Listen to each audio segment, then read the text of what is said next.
Welcome, everybody. This is our Many Paths to the Heart community call. It is Tuesday, September 24th in a lot of the world, probably the 25th in a little bit of it.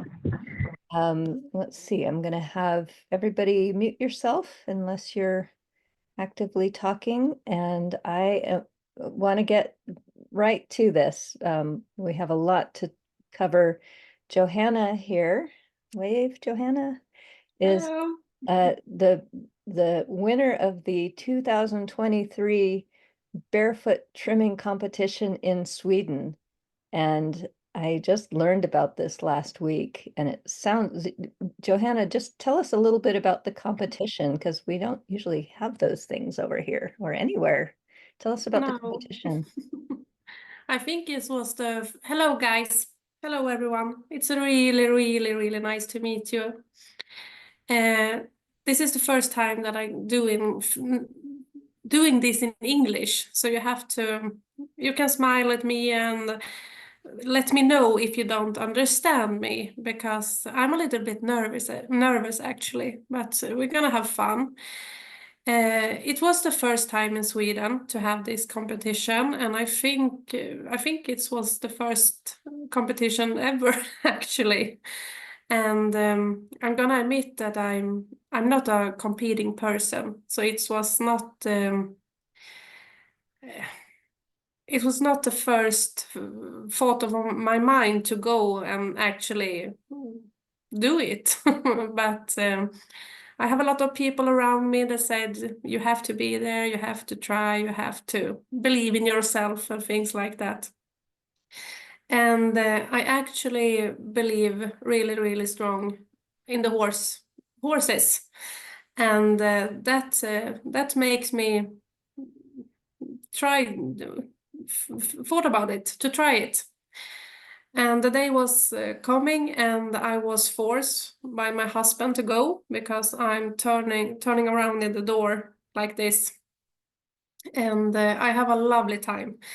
It was a big competition, and it was many people that I was competing with.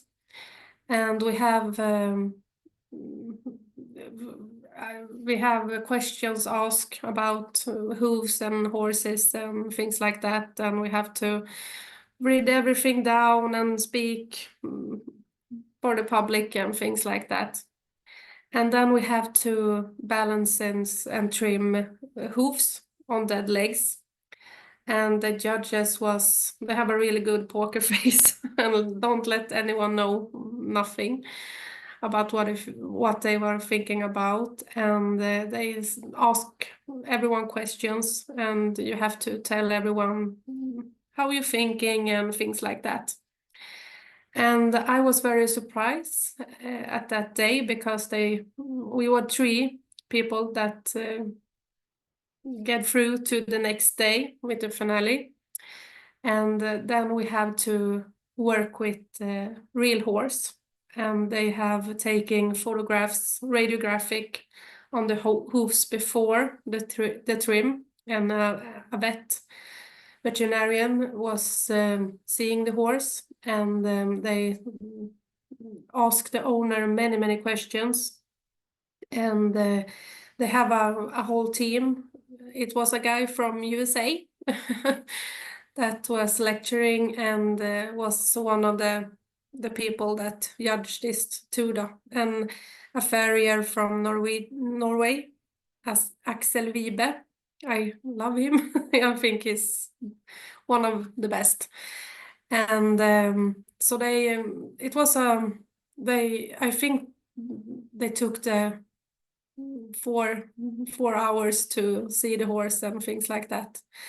And then we have to meet the owner and the horse, and doing our thing. And every day when I'm meeting a horse, I look very much at the movement and how the horse is moving, and the muscles and the balance and things like that.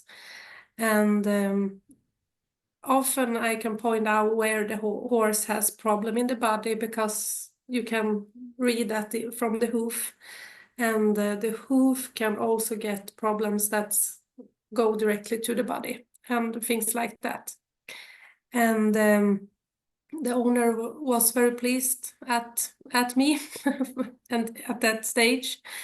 And then we have to trim the horse, and we have I think it was 50 minutes to trim the horse. And my horse has problem with the diagonal loading, and was compensating in one hoof in the hind legs, hind leg. And I'm starting to work on that hoof.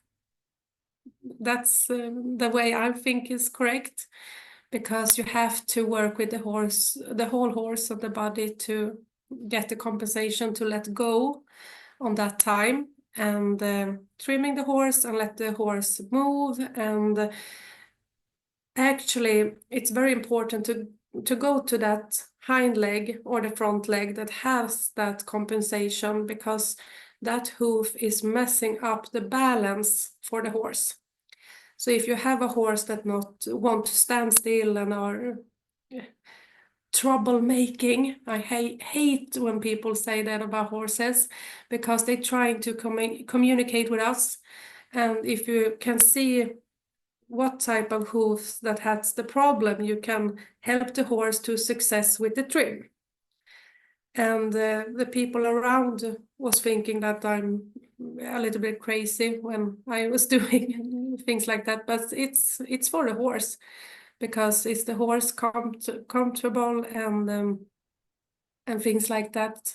I get there. We can go and have the results that we want with the horse, and that will benefit the horse actually. And the owner and the judges was really impressed about this, because they have never seen anyone working like this. And for me, I have done this for so many years, every day, many times at one day. And I think even the radiograph after the trim was confirming that the P3 cuffing bone has a better ankle after the trim, and that's what it's all about, to have the horse more comfort after the trim. It's so I don't think I've done something big at that time, but the people around get a little bit crazy and think it was a very big thing to do. And Did you win something? Like, did you win some? yes, a really, really, really big pokal. What do you say that in English, Maria? I don't know. A big Trophy. A big Trophy, a yeah. really, really big trophy. And it was my youngest boy. The trophy was bigger than him, and he was 5 at that point. So it was heavy and really, really big. I can show you. I think nice. we saw a little bit of it in one of Yes. those pictures. But I had to zoom in, like, what is that? That's a giant trophy. That's amazing. yes, So- it takes the whole Yeah. living room. But it Awesome. was not actually, it was not the win that was the biggest for me. The biggest was to see on the radiograph that my trim was actually make that horse walk after, was better walking after, and they have to jump that horse for the audience after the trim. And the owner was so pleased, because he can take the right corner better and have more balance, and he was not hitting with his head to get the balance and things like that. And for me, it's of course he was more comfortable after the trim.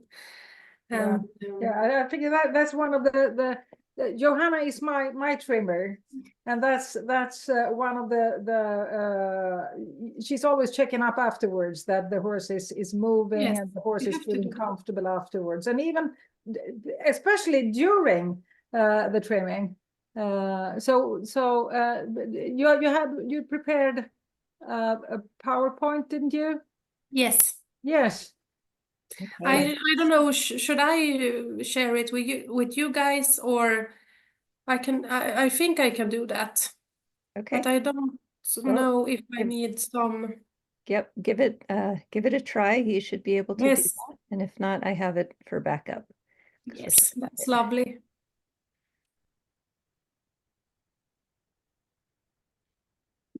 We will try.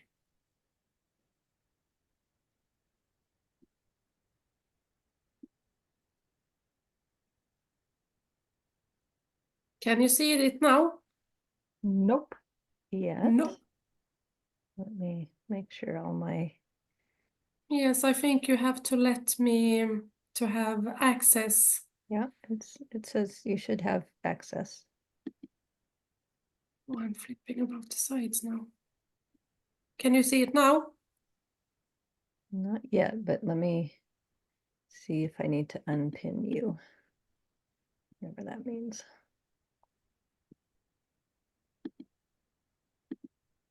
I should see the. I can only see myself and you guys.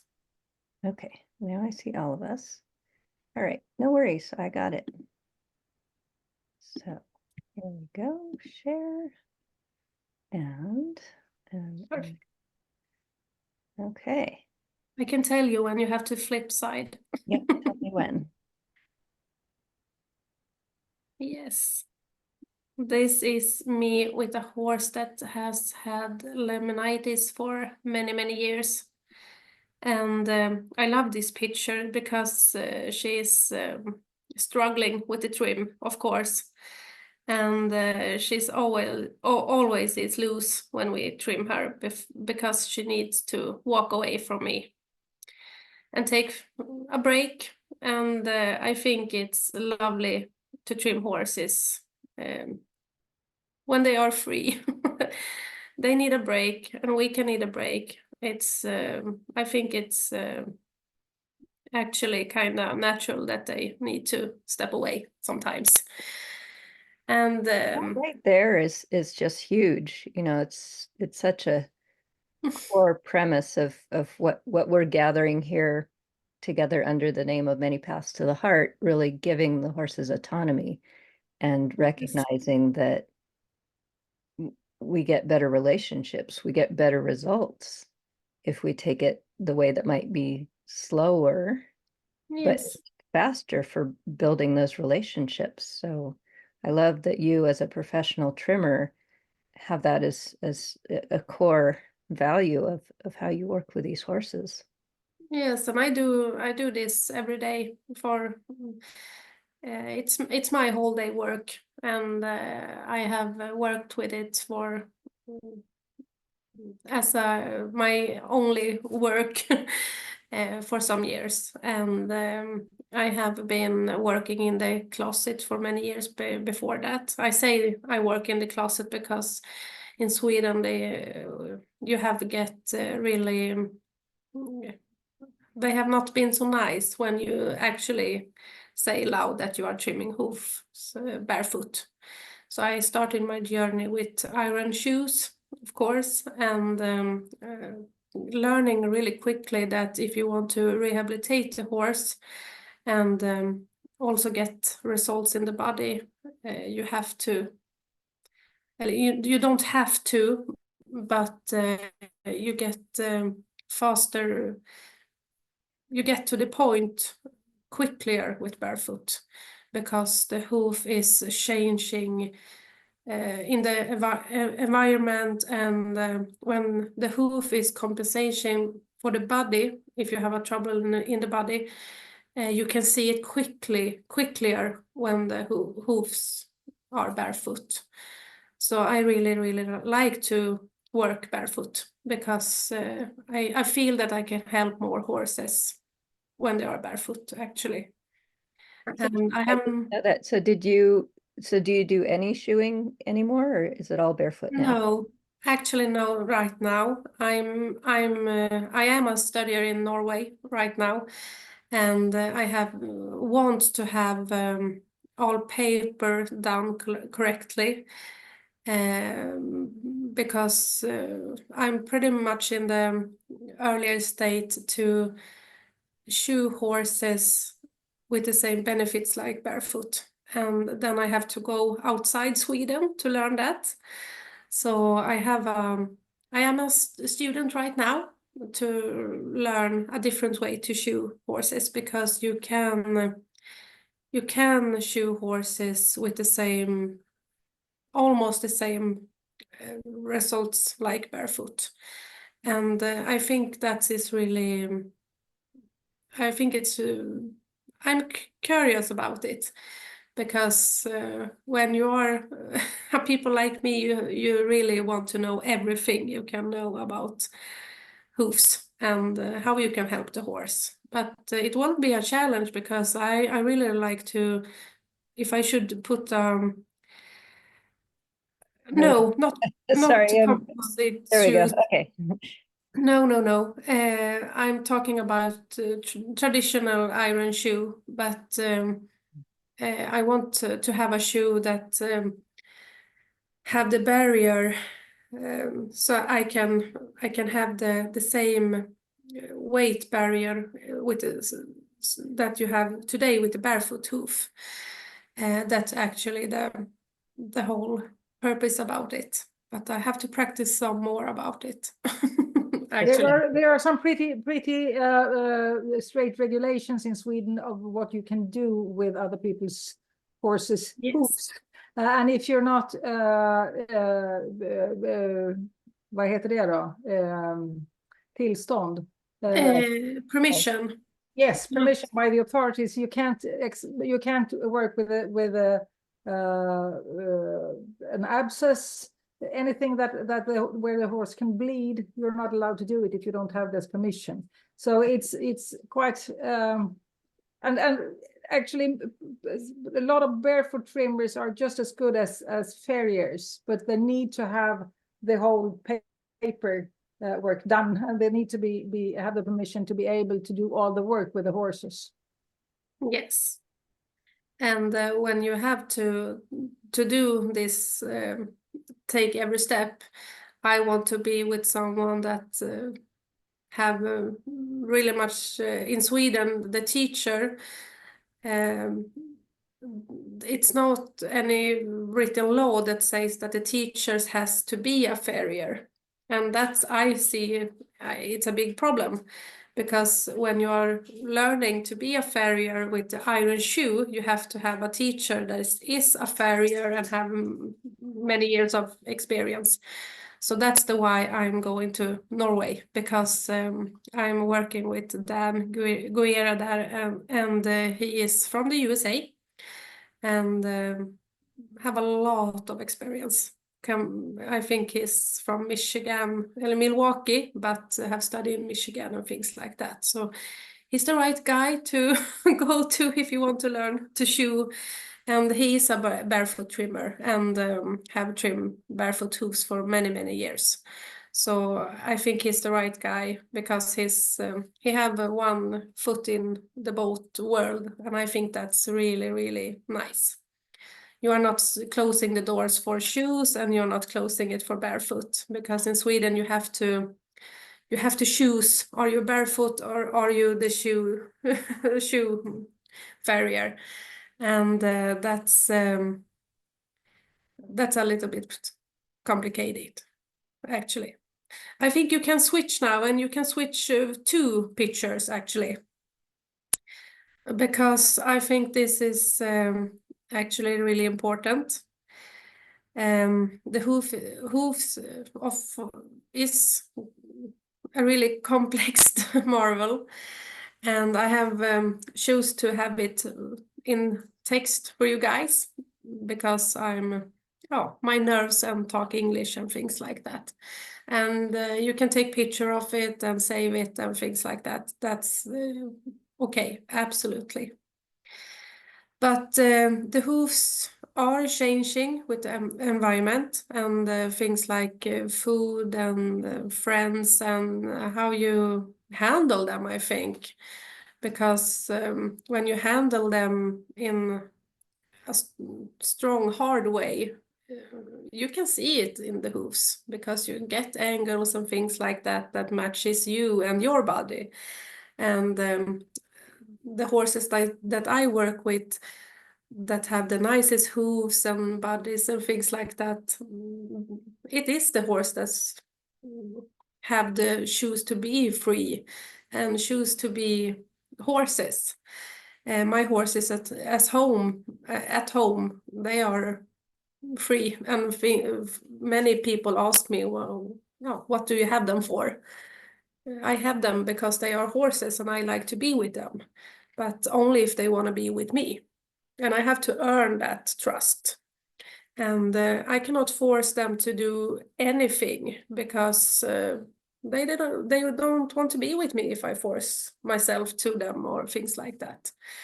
So I love to have horses, but it's not for my for my ego and things like that. It's because I love the horse like the big animal that they are, and I think it's really, really nice to see that the horses at home have no problem with the hooves, no problem with the body and things like that. And it's really cheap to have them because they are not sick and things like that. And all my horses that I have at home have laminitis and other complications with the body. And we have no laminitis at home because I think it's a really big thing actually that they have to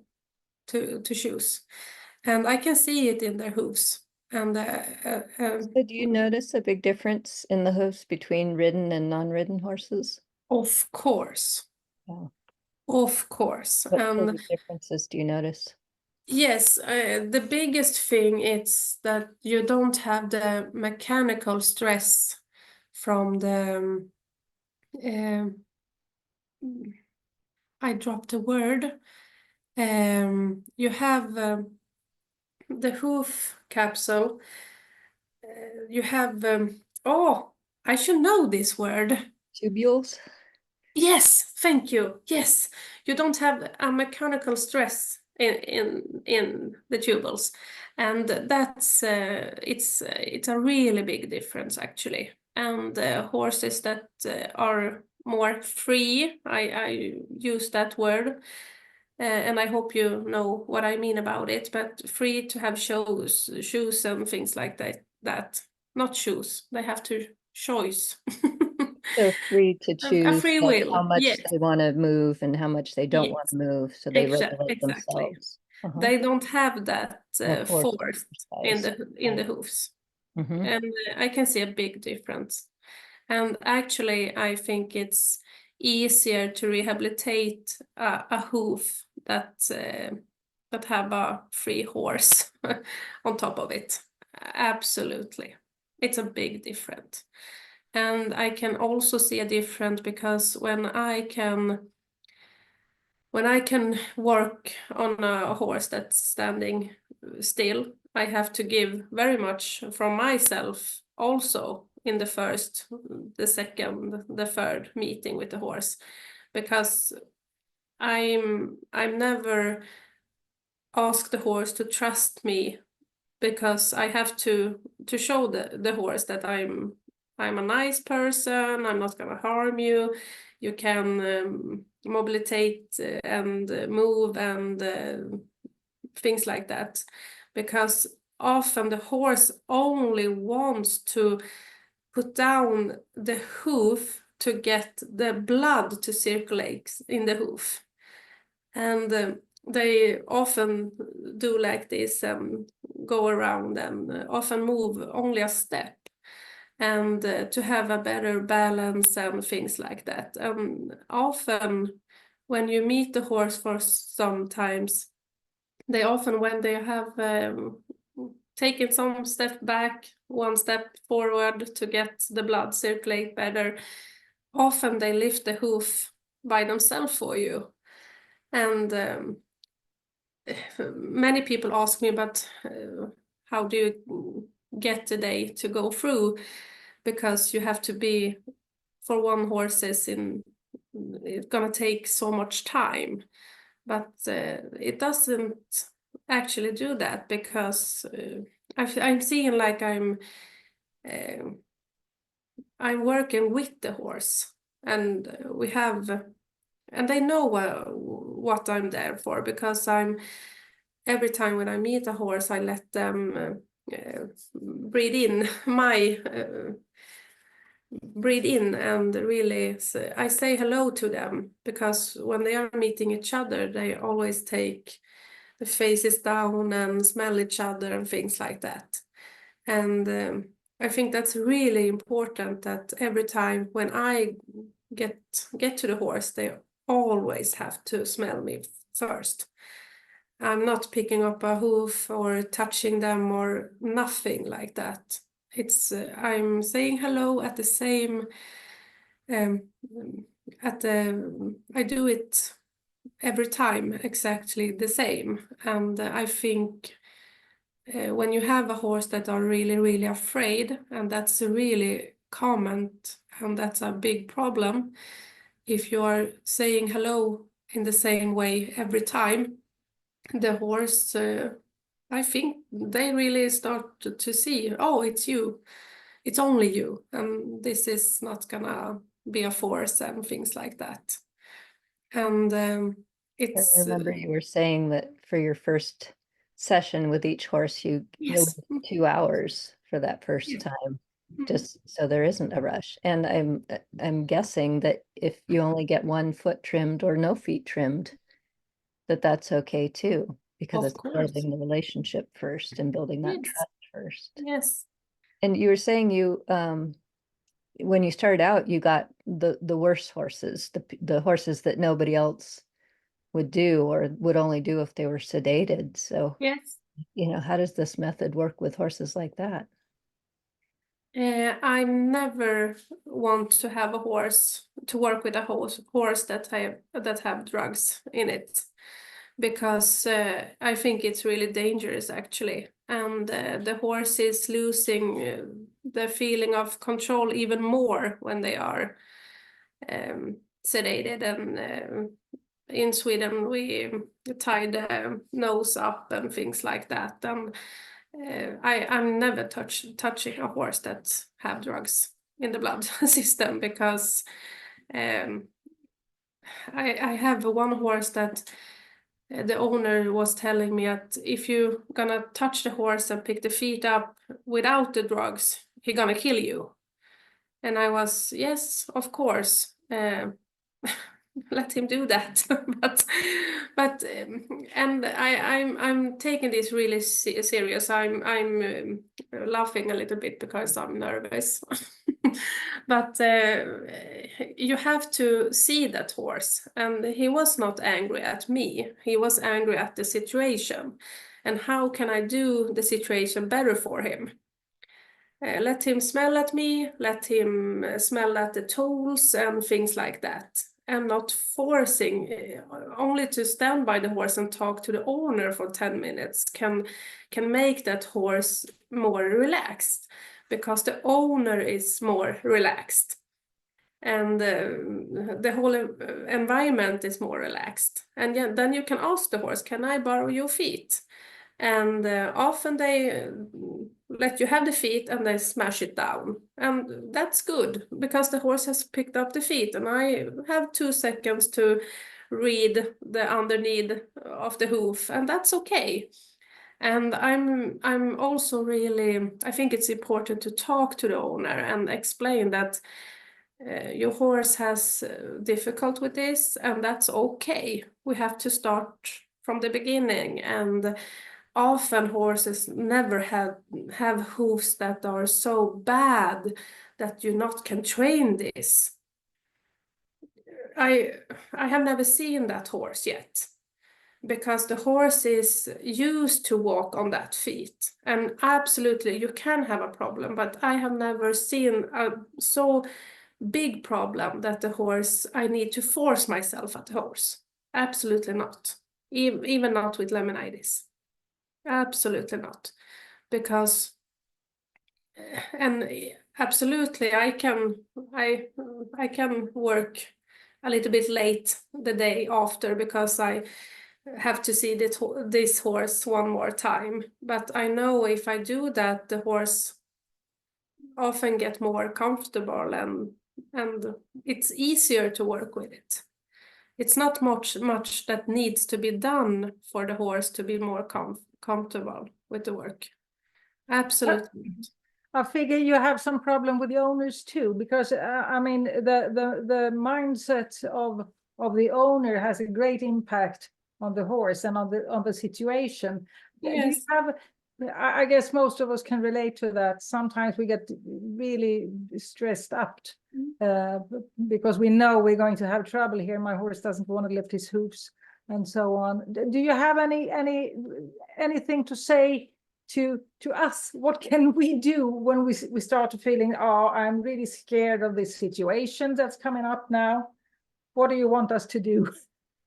I'm usually, often I can ask the owner, can I give you a hug? Because I see the situation. You have really anxiety and have often they have not sleep the night before my visit. And I think if you are an owner that's gonna meet a farrier or barefoot trimmer, try to say to them also that I think this is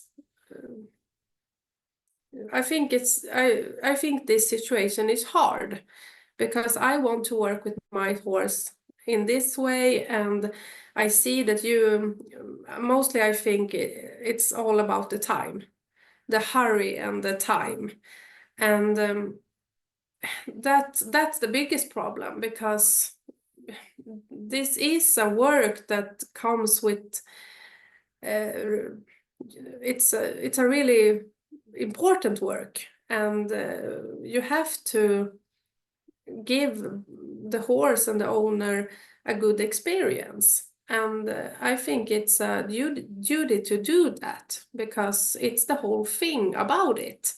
Because are you not getting the results with the horse, the owner will not think this is good actually. But I'm only let the owner know that I see you and I see that you have trouble with this. And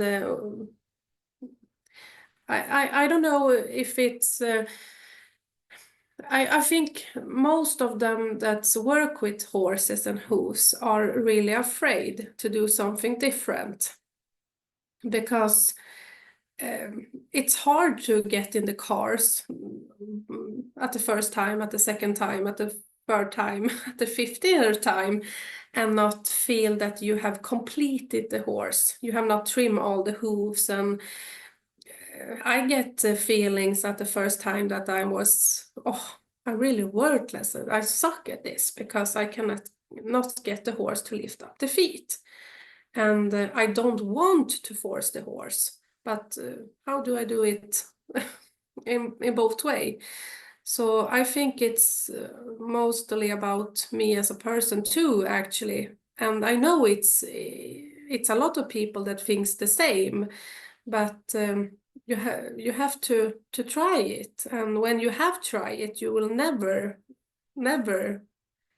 thinks at the old have the old thinking with the horse because Have you ever felt that it would be better if the owner went out? And yes.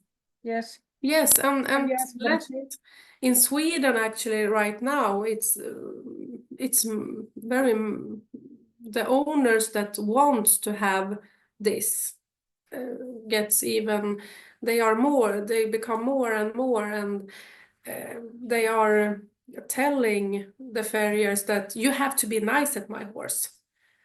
You have to stop hit the horse, stop scream at the horse, and things like that. And I'm really glad about that because you can never hit a horse and be angry. They are trying and they are struggling often when you have to trim them. And Powerful when the owners can advocate for their horses and say, hey, that's not okay. exactly. You know, Yes. so often we put the trimmer on the pedestal and say, well, they must know how to do it. But Stop doing that. no, don't do that. It's We not, all stop do that yeah. because it's a service-minded work. And I'm seeing it's like it's a service work because you have to be nice and you have to get the horse to, because when you have when you have the horse with you, um, the compensation, it's often get rid of themselves, and you have a horse that um, have better hooves, because I think the stress with the meeting, if I'm meeting the horse and I am angry and upset and things like that, then do it quick and things like that. You have a horse that is stressed and things like that, and I think that's get problems too in the stomach and things like that. And So one thing I definitely wanted to cover, and I don't know if you have it in the PowerPoint, but to talk about things that the horse owners can do to help the horse be more comfortable when the trimmer comes. yes. Is that in the presentation, or do you want to talk about that separately? I have some pictures with horses that I'm trimming, and I think if you are sliding the picture, we can talk about this is really important too, because this is often the biggest problem with hooves, and to have the horse standing more comfortable with the meeting. Absolutely. When you have like the hoof underneath, you can see that this horse is not standing flat. The whole leg is it's unbalancing, and that's a really big problem because it's hard to stand on that hoof. And when you are lifting the hoofs, the front feet, this was actually a front feet. And when you are lifting the hind legs, the horse has a really big problem to stand, of course. And the horse gets stressed and the owner gets stressed and things like that. So you have to read the horse before you pick up the hoofs and to see this. Absolutely. And I'm used talking to people that you can try to stand on your toes for 50 minutes. It's hard to stand on the toes if you have a compensation in the body or things like that. So you have to see things like this and work with it. Absolutely. But you can slide if you want to. This horse is standing on his own, and I love this owner because she's really have a really nice environment for the horse, and the horse is should don't ride the horse and things like that. It's in Sweden we call it R plus. It's a method that and she's training the horse actually by themselves. They have to be with, or have to shows if they want to be with her and things like that. And R this plus horse is has, positive yes, reinforcement. So yes, in that's the right form word. of clicker training, Of course, with or yes, without clicker. Yep. yes. And this horse has, yes, thank you, that's the word. And now I'm gonna remember that. I promise. This horse has a really bad ring bone and things like that in the front legs. So it's really difficult to lift the hind legs up. And often I don't have the hoof jack that you can see on the picture, but this horse has, for every time that I meet this horse, he's lifting the hind legs higher and higher and higher and higher. And you get to a point that you can almost feel that the horse is comfortable with it. And then we tried this hoof jack for the first time, and I was so pleased about that he not was walking away from it, utan actually was standing and move his head around and look at things, and the owner is standing by the right side and let the horse eat and things like that. So the horse is Also, when they can't lift the leg this high, you said something about you have really good shoes on. You have really yes, good shoes, probably yes, steel-toed shoes, and then you just let the horse put their foot on your foot. yes. And I was trying to find a picture of it, but I don't know. I don't have a picture that's really showing that. And my horses at home, they are so tiny, so it was really difficult to have it in the ways that I want to show you guys. So I'm wondering if I can post it to you later. You can show, because I love to have the horse. They are leaning at my foot, and if the horse is getting wants to walk away from me, they only take a step back or a step in front. So my foot is totally. Oh, it's a good environment to have the foot, because when you are lifting the foot up and you're trying to force the horse to stand still, then they often presses down the hind leg or the front feet really quick, and then they can smash your feet. So to have them stand on the feet and leaning against you, it's really comfortable to work like that. And you can switch if you want to. This is a really tiny one. And often I'm at the ground and working with them, but also when I lift his hind legs up, he was stretching them out. So this was the first time that he had the hoof jack, and it's almost too big for him, but he was very comfortable at that height, and it was a really nice thing to try with him. He's 27, this horse. Wow. Definitely that pile of food in front is part of the formula. It's part of Yes, the reason I that he's really so want them to have. I really like when they are eating, when you are trimming them, because you can listen at the horse when they are chewing. Because if the horse get uncomfortable, they are often stop chewing the food. And that's a guidance for me if they are in pain and uncomfortable and things like that. So I often ask the owner to give the horse hay and things like that to eat on when you are trimming them. And often they letting their head down, and that's also good because the things that relieves in the horses when they are eating, it's also good actually. So I think they love to be eating Yeah. at the same time. Absolutely. You ready for the next one? Yes.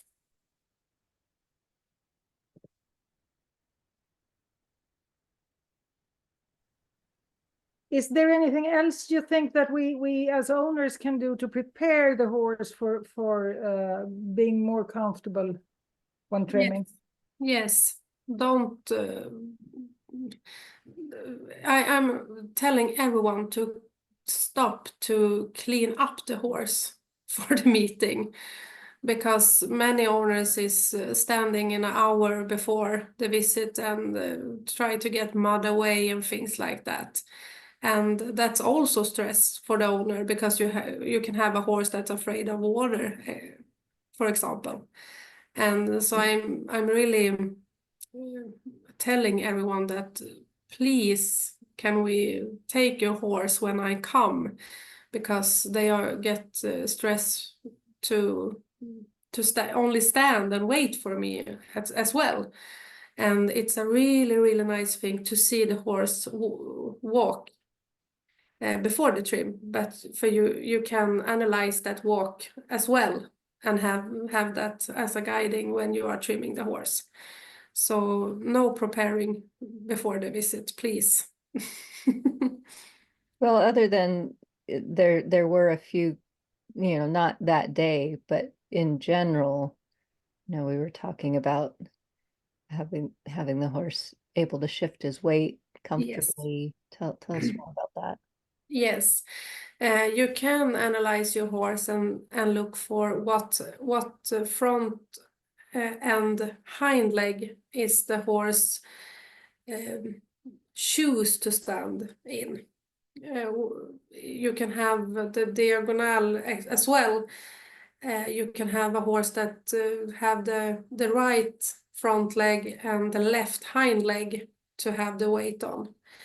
And that's the hooves that the horse is more comfortable to be in, because they are a animal that wants to leave quickly if they need to. And you can ask the horse to shift weight. And you can do it in a really, really nice way, only to ask the horse to shift the weight. And often the horse can be still have the question back, why do I have to do that? And don't force the horse, but ask it if you can shift, because if you have a horse that have injury and things like that in the past, they start to compensate for that injury, because they have to move quickly and they have to get away from situation and things like that. And often they get really comfort with that, with one standing with the hooves. And if you ask the horse to change that weight, you can have a horse that gets really relaxed and starts to chewing and things like that. And often I can let the owner know that I am seeing that your horse is most comfortable standing like this. But if you have the time, if you're brushing the horse and things like that, you can ask the horse to shift his weight.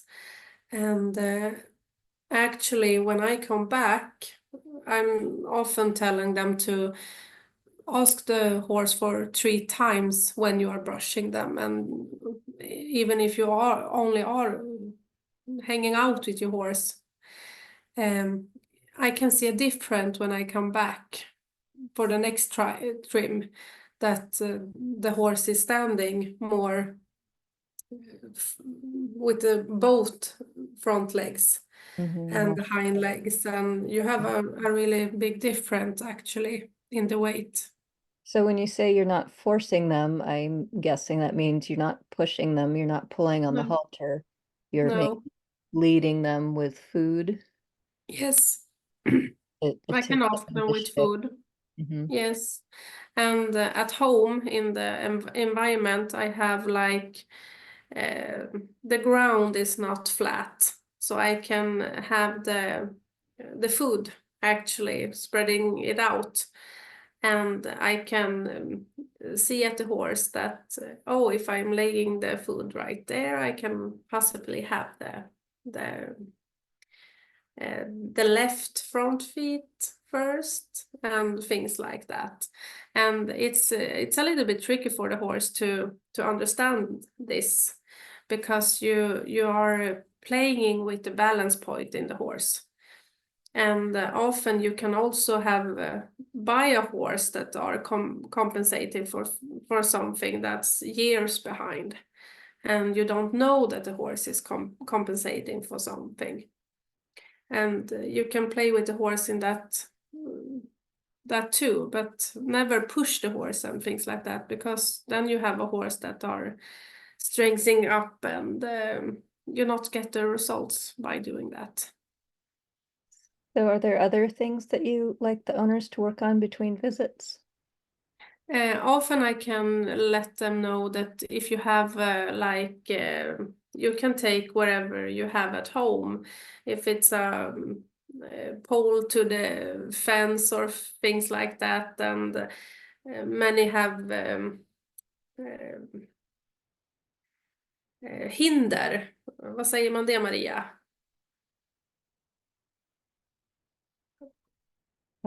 Yeah.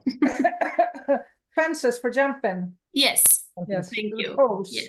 Yeah, poles. Yes, you can have like 2 or 3 and ask the horse to walk over them and make the horse stop and get the weight shift. Because when you have the pole under the stomach of the horses have to think about how do I place my feet to not get a problem with the poles. So that would be like And cavaletti or ground poles, or yes, maybe even little yes, branches on the ground that they're yes, walking over. Got it. yes. And you can also do it like a slow walk over and go a little bit quicker and make the horse stop and don't make the horse, ask the horse, because when the horse is not stopping, you can see that the horse have a little bit problem with the balance.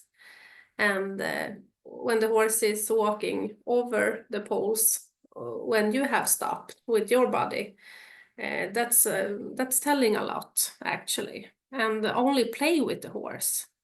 And I think that's the key of everything to, and many of the owners that I meet, and they often ask me, can I do this actually? Yes, of course you can. Let the horse train with you or not. Right. And Right. So ideally, you're doing it at liberty. The horse can choose to do it or not, but you're yes, using it as a way to build your relationship, or let them say no. And sometimes that's exactly. what you Yes, need to build a relationship. yes, Love it. Okay, we're getting down to the end of the hour. I want to make sure we have time for everything. Do you want me to, I want to hear about laminitis, about yes. preventing laminitis before it even shows up. Do you want to talk about that? Yes, of course. That's really important because with laminitis, often you have to find out the clues. What was the thing that made the horse sick in the beginning? Is it the food, or is it the environment, or is it something that the horse has eating in the pasture and things like that? And it's really important to find out what is the details of making the horse sick. And when you trim a horse with laminitis, it's really important that they are standing soft, of course, and that the horse is comfortable and have the shoes, because I'm always let the horse have free time because they have to rest. You are picking up the hoof, you have to work really quick, and often the horse, I think it's want to pick up the feet because I think if you are nice and calm, I think they know that you are trying to help them. But you can also, it's a little bit tricky because you have to lower the bars, but you can also work with the hoof when the horse is standing on the ground. You can work with the front to get the pressure off. And I'm not meaning that you should cut off the toe, but take the pressure off, because often you have a breaking point in the hoofs and you want to have the wall smooth and in a correct angle. And you can have Picture of something like that. Let's see if we can. Oops. Oh, yes, there you have a problem, a really big problem. This is actually, the first picture is, and the last picture is the same trim actually. And you can have a border to have the hoof and the horse standing on that. And then you can ask the horse to have shift the weight on the border. And then you can trim underneath. Actually, it takes some times, but the result is really good. This horse on the picture, the highest picture, has a really painful experience. That hoof is messing up the deep digital flexor tendon and things like that.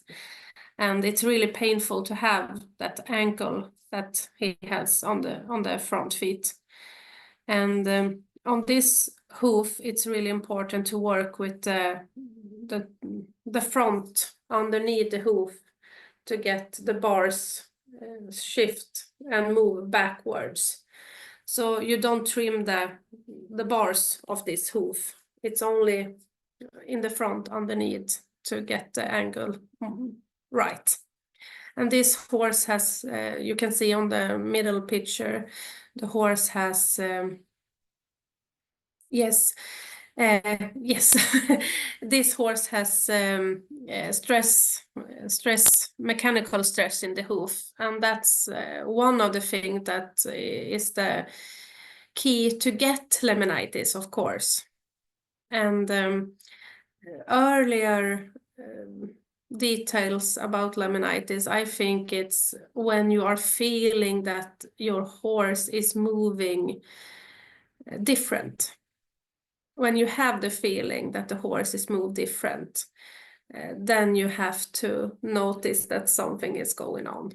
And you can feel heat in the hooves, and the digital, the artery is affected and pulsating more. But often you can save the horse earlier, because when the hoofs get warm and things like that, it has the time has progressed. And so often when the hind legs is having a trouble to move, I'm usually talk with the owner, and when you can see the stress mark in the toe. So I'm gonna redirect. We have a couple questions here, and Yes. we're basically out of time. But one of them, earlier when you were talking about finding different shoes, are you talking about like composite shoes, like shoes that are made of more plastics rather than iron, or were you talking No. still iron shoes?